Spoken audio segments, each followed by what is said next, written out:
পটল কুমার গানওয়ালা।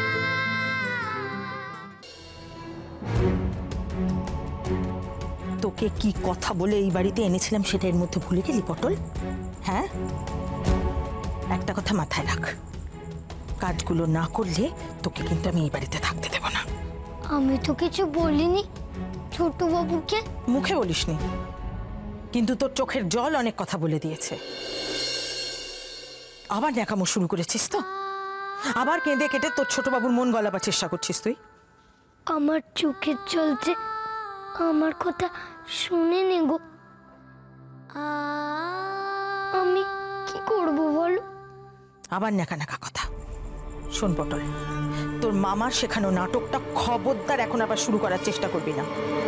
তোকে একটা কাজে এনেছিলাম আমি এই বাড়িতে, অথচ তোর মুখে সেই ব্যাপারে একটা কথাও আমি শুনতে পেলাম না। কোন কাজের জন্য পটলকে এখানে এনেছো বৌদি?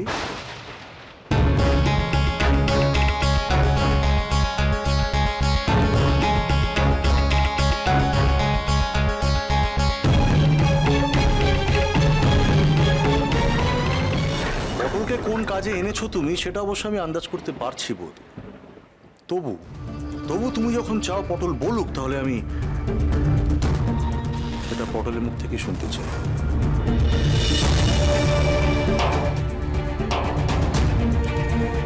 বল পটল, বল কোন কাজের জন্য তোকে আজকে নার্সিংহোম থেকে ছাড়িয়ে নিয়ে এসেছি? বল আমাকে, বল। তুমি রানীমাকে মাফ করে দাও না গো ছোট বাবু।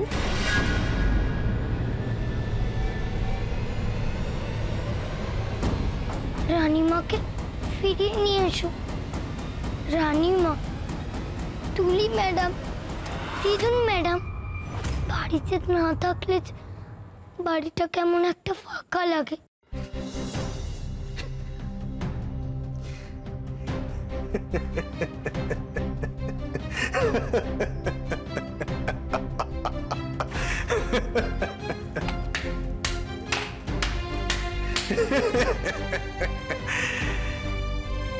কি হয়েছেটা কি?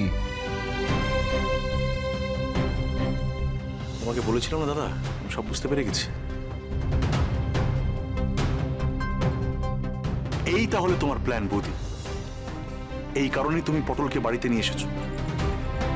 তুমি তো ছোটকে বলেছিলে ঠাকুরপো যে পটলকে তুমি সব জানাবে, কিন্তু তুমি পটলের কাছে যাওনি, পটলকে কিছু জানাওনি। তাই বাধ্য হয়েই আমি গেছিলাম এবং ওকে সব জানিয়েছি। আর সেটা শুনেই পটল ও নিজে বলল যে আমাকে নার্সিংহোম থেকে ছাড়িয়ে নিয়ে চলো, কি তাই তো? তুমি কি আমাকে এতটাই বোকা ভাবো? হ্যাঁ,